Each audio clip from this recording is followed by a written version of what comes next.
Hello, my name is Frank, and I have a couple other videos, and I hope you watched them and enjoyed them. And I hope you uh, hit the like button and subscribe button. Um, but I was born in 1942. I'm 82 years old now, and I have a lot of things in my mind that I remember that there's not a lot of people my age left anymore. And these stories may be interesting to you. Hopefully, I can make them interesting. Uh, the, the things I will tell you is the truth as I know them.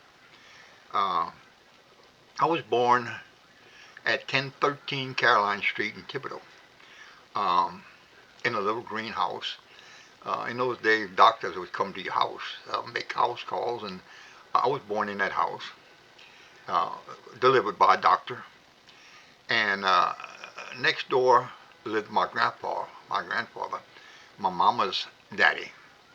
Uh, my grandfather was a baker. He had a baker shop across the street, and I'll try to describe that baker shop to you because it's kind of interesting. I remember the operation of the baker shop, and there was an oven, probably 20 foot wide and 20 foot deep, and it was about 5 foot tall, and it was concave.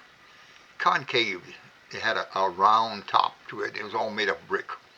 The bottom of the oven was probably 4 foot off the ground, and it was brick. There was a gas pipe going into that oven, and the gas pipe was about, um, I was small, so I don't really remember, but it was probably about an inch and a quarter pipe. And that was a valve that you could turn it on and off. And this was natural gas. And my grandpa had a wire, a heavy wire with a piece of rag on the end that was soaking in kerosene. And he would take this out, let it drip a little bit, and light it and stick it in that oven and turn that valve on, and it would be a jet sounding noise, that flame that was coming out. And he'd heat that oven every day. He'd get up at 2 o'clock in the morning. That's when he would start his business. And he'd light that oven and get it to whatever, I don't know how he would tell what temperature it was, but he'd get up the temperature. And it was still hot from the day before. You could probably still bake bread in it. And he'd leave that on for a while, and then in the meantime he was making dough. And there was a big mixer that he put 100 pounds of flour in it, and put yeast, uh, lard, um, sugar, uh, and whatever. Cold water. I remember having ice in the water to make it cold, so apparently you had to have it cold. And this big mixer was like a big cement mixer, and it would mix this dough. And he'd let it sit in there and rise a while, and he'd take off probably 40 pounds at a time out of there and threw it on a roller. It was they had some big rollers, and you shove this dough in those rollers, and it would roll it and meat it, I guess he was doing, and flip it over and put sugar on it and roll it back through, and he'd keep doing that till the texture got the way he wanted it. And he'd take this dough and he threw it on a big table, and he had a scale, and he would cut 1 pound pieces off, and he'd weigh two or three of them. And I remember it was an act he had, because he'd weigh two or three pieces and throw them to the side, and then he quit weighing them after he just cut them, and you could weigh them. It was a pound. And you would roll this dough out and put it on some big pallets, and let it rise. And then you take that and you put it on what's called a peel. And a peel is like a big wide wooden spatula with a long, long handle. And you put this bread on it, and you make a little slice on the top to give it room to open. And he'd shove this in the oven where he wanted it, and he'd pull back quick on that handle, and it would deposit that bread in the oven. And he'd fill that oven up with bread, and whole neighborhood would smell fresh bread, beautiful smell. And when it was baked, he would remove it the same way. And then you take it and let it cool down, and then wrap the bread. And this bread was sold for 10 cents a loaf. I remember it. And sometimes he sold tickets, 10-cent tickets, that people that would get their checks at a certain time, and they would buy tickets for bread. And every day he'd deliver bread to these people, and they'd give him a ticket, and he'd give them a bread. And that's kind of the thing I remember about baker shop. And around uh, New Year's and Christmas and all, he used to bake uh, turkeys and pigs in there. And I remember him doing that all through the night. And uh, he would make gingerbread. That was another thing he'd make, was gingerbread.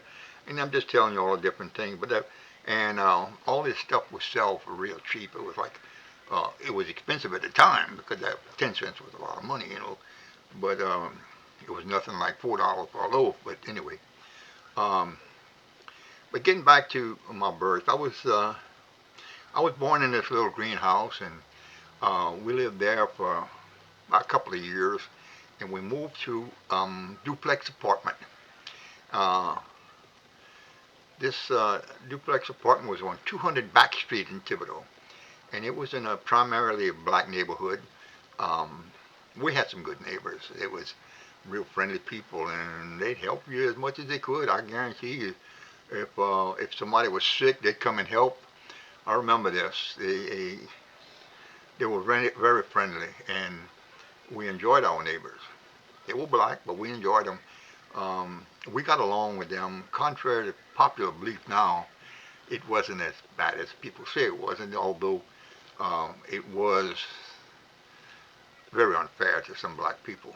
And most black people, um, they had different rules to go by than the whites, and thank God that's getting out of there, out of everybody's thoughts now. And um, everybody needs to get along with everybody, of course. And the war, it was World War II was going on, and we had to uh, we had to ration everything we had. You could have money, but it didn't do you any good if you don't have the tokens from the government to buy stuff. They would give you tokens, but they would give you tokens to what you needed, and you couldn't go buy all kind of things that you didn't need. You bought things you needed to live on. Nobody went hungry. I mean, the tokens were there. Uh, you wouldn't be having more than you needed, but you had enough to eat. Um, I remember my daddy working at the blimp base. A blimp base in Homer was a place that housed blimps, and blimps were used to spot enemy submarines in the Gulf, and theoretically find the submarines and have them um, sunk in the Gulf. And whether they found them or not and sunk them, I don't really know, but I heard stories about it, uh, so I tend to believe it. Um, then there was the warplanes coming back from the war. Um, I remember one day I could hear a deafening roar. It was a tremendous roar that I never heard again. And what it was all these fighter planes and bombers coming over the house from Homer, heading east. I don't know, it was going to storage somewhere, I guess. But it was a tremendous amount of planes. You wouldn't believe, I couldn't even guess how many. And pretty soon they all passed, and you could hear that roar fading out toward the east. So that's some of the things that went on. And um, we had an ice box that in a duplex apartment where um, it was a refrigerator. It looks like a refrigerator, but it was an ice box. There was no compressor, and no. It didn't make its own ice. The iceman would pass every 3 days or so and uh, drop off some ice in the ice box, and you'd pay him whatever it was, 10 cents a block or whatever. And we used the kerosene stove to cook on. And Mama had a kerosene stove. To heat, we used kerosene heaters. This was all done. And that ice man would get his ice from an ice factory that was in Thibodeau. It's still there. It's still there, but it's not operative anymore. It was a dance hall after that. I don't know. Um, they had all kind of things that went on at that ice house, and we also didn't have electricity. We used kerosene lamps for lighting. Um, Later on, we did get electricity brought in, and it was electricity was just for lighting. There was one light receptacle in each room, and there was a pull string. There was no switches on the walls or anything. You'd pull that string, and light would come on. If you wanted to plug anything in, which nobody had, uh, you would unscrew the bulb and screw a socket in there with a plug on the side, with a receptacle that would uh, you could plug something in it. Um, to iron clothes, Mama had and my grandmother also had a iron. It was made of iron. It was an iron. It was made of iron, and you'd put this on the stove and get it hot. And they had a spiral handle like a spring, and they'd get this iron hot, and they'd iron the clothes. They'd starch and iron the clothes, and that's something I remember, that black iron. They'd have two or three of them, and they'd be heating two of them while they were using one while it was cooling off, and uh, it, it was something to see. I can't remember when it stopped, but wasn't long before the electric irons come out, and that's what they started using. About, I want to tell you something about my daddy when he was small. He uh, he had supplied food for the family, and the way he'd do it would be he'd go out in the swamp and get fish and frog legs, frogs and alligator and garfish, crab, shrimp, turtles, whatever he can get so they can eat, and that's what they ate. And sometimes I was told by my grandmother that at 12 years old, he would sometimes stay three nights in the swamp, and while he was in the swamp, he had to supply his own food. And he would do that. He would do that. And the story she told me was that once he killed an 8-foot alligator with a hatchet. And that's kind of amazing. And he would never tell me about these stories. And I asked him about it, and he agreed that's what he had done.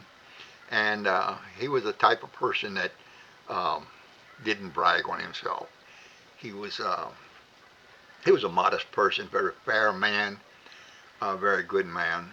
Uh, and I guess everybody feels that way about their father, but I did. He taught me so many things.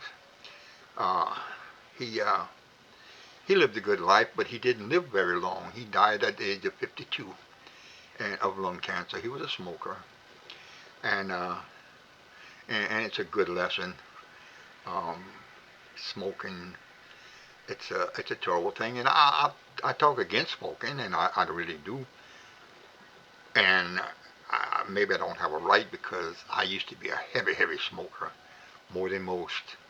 You know, for 4 packs of cigarettes a day would go away from me, and I was a chain smoker. I quit early enough that hopefully I didn't damage myself too bad. Of course I did. I got COPD from it, and that's bad enough. And if you smoke, please do what you can to stop. It's um, it's something that it takes a little while. It takes a few weeks to stop, uh, but your cravings don't last long. I promise you.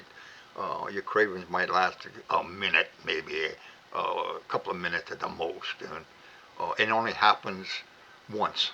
When your craving only happens once, uh, for instance, when if you used to cutting your grass and stop and drink a Coke or a beer and smoke a cigarette, when you're going to cut your grass next time when you're trying to quit, when you stop, you don't want that cigarette.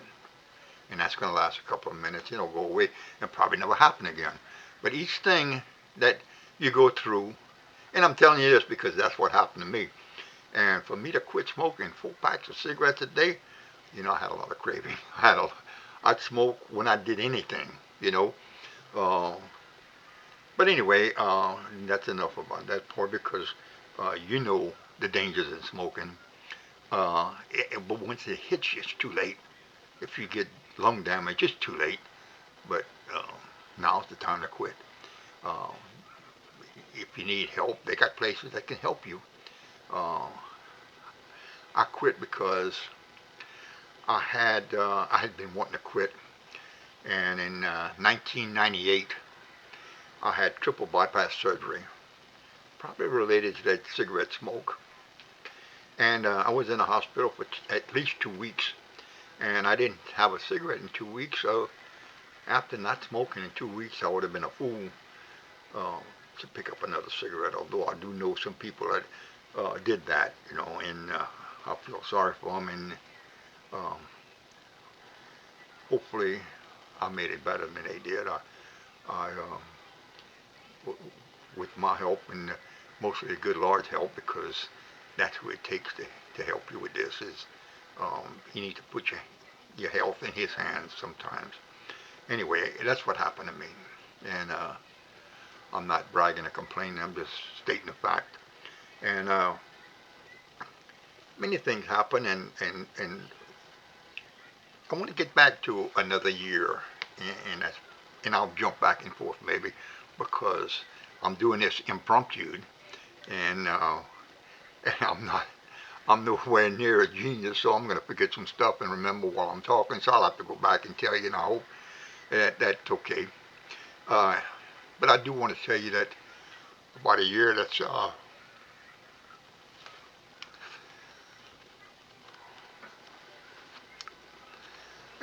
very dear to me. Um, in 1945, um, my wife was born. She was born in Mississippi. Her name was Mary, and at that time, I guess plans were being made for my future. And my wife died in July.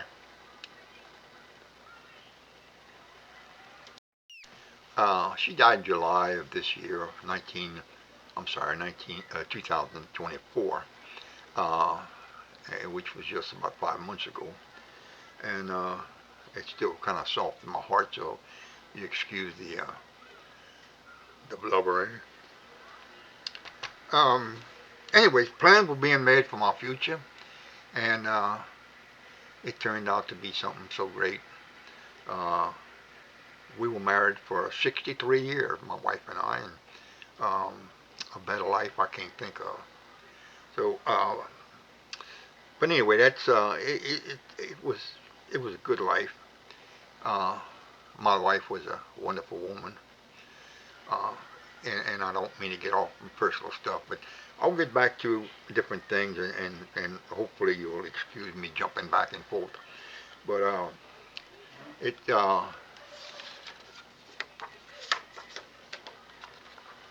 it was good things that happened to me. If you will allow me, I will jump back to about 1947.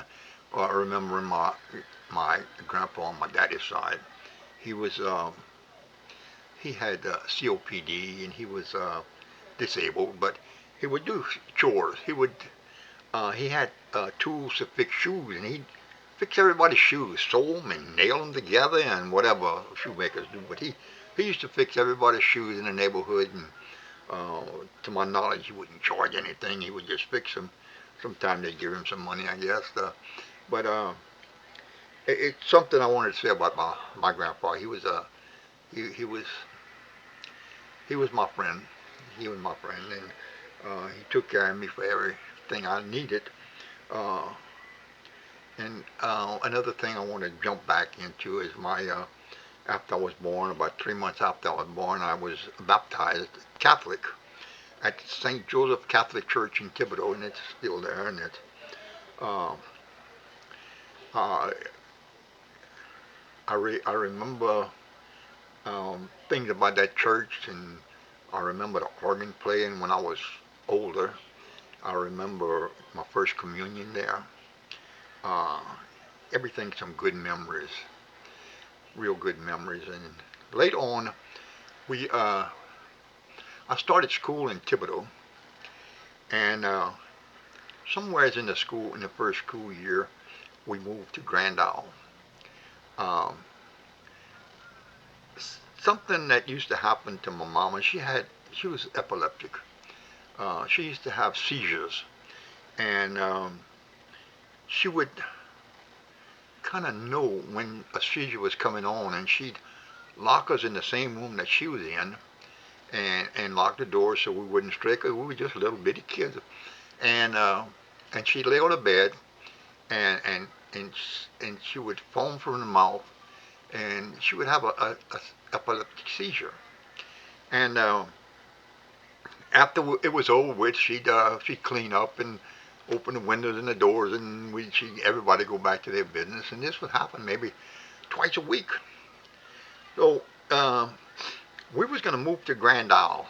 Daddy had gotten a job with a construction company in Grand Isle, and we was gonna move there. And the doctors, her doctor told her, said that's the best thing could you do is move to Grand Isle because that can cure your epileptic seizures. He said, I want you every morning to go and soak in the Gulf before the sun comes up, and go and lie on the beach until the sun comes up and dries you off. And do this for 2 weeks, and your seizures will be gone. Uh, my mama lived to be 75 years old, and to my knowledge, she never had another seizure. So placebos was in effect in those days, and that old doctor knew what he was doing because it worked. It was something that it was amazing. And we'd go get up with it in the morning. Of course, it was fun to us. We'd play in the golf, you know. Uh, but it worked, and we lived in Grand Isle till I was uh, I was in the seventh grade. Yeah, and there's many things I could tell you about Grand Isle. When we first moved to Grand Isle, there was wild horses and cows all over the island. You couldn't go down the highway without having to stop and let cows pass, and um, they were all over the place. And sometimes later on, they were all taken off, and there was no more animals like that. But it was they had water holes, freshwater ponds for them to drink out of, and they were roaming all over the place. I remember there was some on the beach. There was some dummy rails that was going from the highway into the Gulf. And there's an old man that told me that those rails used to take tourists to the beach, and the beach was like 2 miles from the road. If anybody knows Grand Isle, the road is right at the Gulf now. But these dummy rails would be pulled by mules and bring people to the beaches. Uh, I've never I've never seen anything but the dummy rails going in the water, so I don't know. I didn't see the dummies or anything, but the old man had told me this, you know, and that was something to remember. I remember the Coast Guard station being in the middle of the island. It's on the end of the island now, and it was a tremendous building. I think the town hall takes its place now, but that building survived many hurricanes, many bad weather. Uh, I started school in Thibodeau, and we when we moved to Grand Isle, the school was a two-room building. It was, if I remember right, it was the first to the seventh in one room, and it was the eighth to the 11th in the other room. And I think people graduated in 11th grade. And I went to that school for a few weeks. Not I can't remember how long, but Mama took us out and sent us to a Golden Meadow school. We had to catch the school bus before daybreak in the morning, and we wouldn't get back home till after dark. And this, we lived in uh, Jefferson Parish and went to school in Lafourche Parish. So I don't know how that was done, but anyway, that's what happened. And later on, the school was built, and it was a beautiful school. Uh, they had a gymnasium. It was a two-story building, and they had a little ballpark where we played baseball, athletes. And we, my sister graduated from there. We moved back to Thibodeau, and I went to school in Thibodeau after that. But that's some of the things that went on, and um, there's so many stories I could tell that it would make it wouldn't be interesting to you, but it is to me. But anyway, getting back um, up to the younger days, and let me figure out a year I could talk. Every once in a while, we would uh, we would go down to Napoleonville, where my daddy was from, and there's a place called it was at Lake Barrette at Takapaw Landing. Um, Everybody called it down the canal, and that's where they were raised. And we go and visit their people, and there were some wonderful people. I love those people. They was unbelievable. They were very kind people. Uh, I remember going to a funeral once uh, with my great aunt. I mean, my great aunt had died, and we went to her funeral. And these people, they they kept coming to me and talking, and they were cousins, and uh, they seemed to love people. Um, it was a good experience, and I loved it. Uh, my grandparents are buried there at a little Catholic church in the back of a little Catholic church in a graveyard there, um, and some of their relatives. Um, they We go there and visit the graves every once in a while. My wife and I used to do that all the time. And I went there once since she died, um, just as just something to do, and pay my respects to the dead people. Uh, there's a little Catholic church there, and I forget the name of it, but we had gone to mass there. My wife and I had gone to mass there one time. It was very nice. So anyway, that's some more about uh, the old days down the canal, and we go visit with these people. And my old aunt was a wonderful woman. She had an old house that was not painted, but it was so clean. She scrubbed the porches of floors with brick and made that old cypress white. It was so pretty. And across the street was her sister, and her sister was um, she had to do everything on her own, apparently, because sometimes we go to visit her and she'd come walking out the swamp, and she had been picking moss, whatever, and she'd visit for a while, and when we be pulling out to leave, she'd be heading back for the swamp, doing whatever she had to do, and that's one of the places I saw green moss hanging on a fence to turn black to dry out and be sold, and it was something to see. It was nothing to see an alligator in somebody's yard. Still do, you know. Um, so it was some times that people will never see again. That type of living and people living off the land. That's what it was. You know, I told you I was going to jump back and forth, and I don't mean it. I should maybe make this more interesting to you by writing it all down. But I rather talk impromptu, than it makes me more comfortable, and I'm afraid I won't miss anything. But let me jump back to Grand Isle, because um, that was a place that formed, I don't know, my belief in God, maybe. They had some people, priests, nuns, altar boys. I was an altar boy, and every Saturday we went to church and we would learn Latin. Uh, I love Latin. I love the sound of Latin.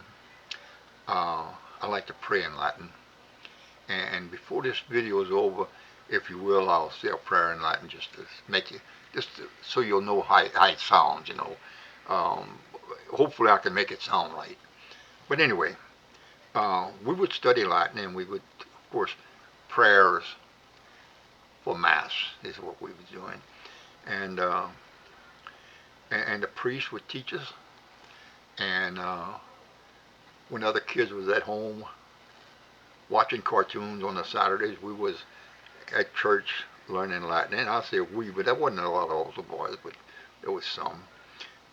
My grandma on my daddy's side had made all of my cassocks and surplices. Cassock is a garment that the priests and altar boys and wear. It's a robe type of garment, and it's what's called a surplice that goes over it. It's a white um, blouse type of thing. Anyway, my grandmother had made those for me, and they were perfect. It was beautiful, and we would learn Latin, and we'd at church we would recite Latin to answer the priest in Latin and pray in Latin. And one Latin prayer is called a Confiteor, and I love the Confiteor. My wife used to love Latin. She didn't understand a word of it, but she loved the sound. And sometimes uh, I would pray to her in Latin. Um, One Latin prayer is the Confiteor, and it's asking for forgiveness for your sins. Is what it's doing. I'll say it in Latin if you will, and hopefully you're going to listen to it and not turn me off. But listen to it, and I'll give you the interpretation of it in English after, if you don't mind.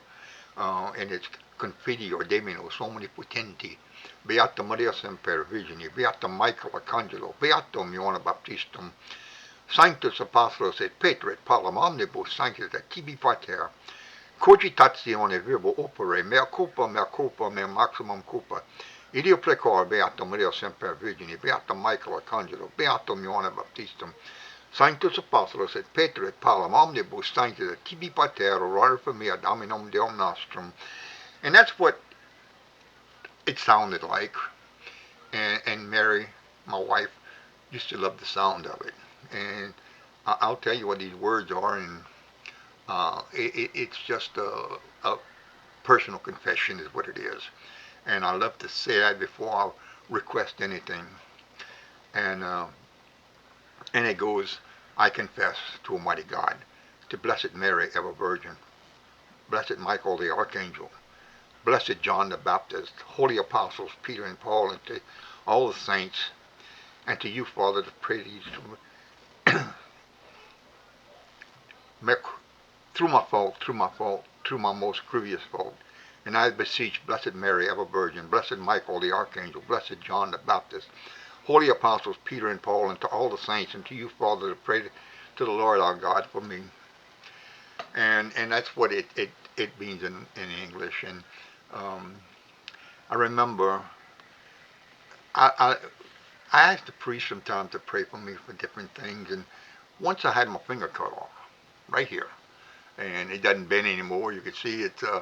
It well, anyway, I went to the hospital, and the doctor glued it, sewed it back on, and he said in 6 weeks it's going to be fine. It's going to be all healed up.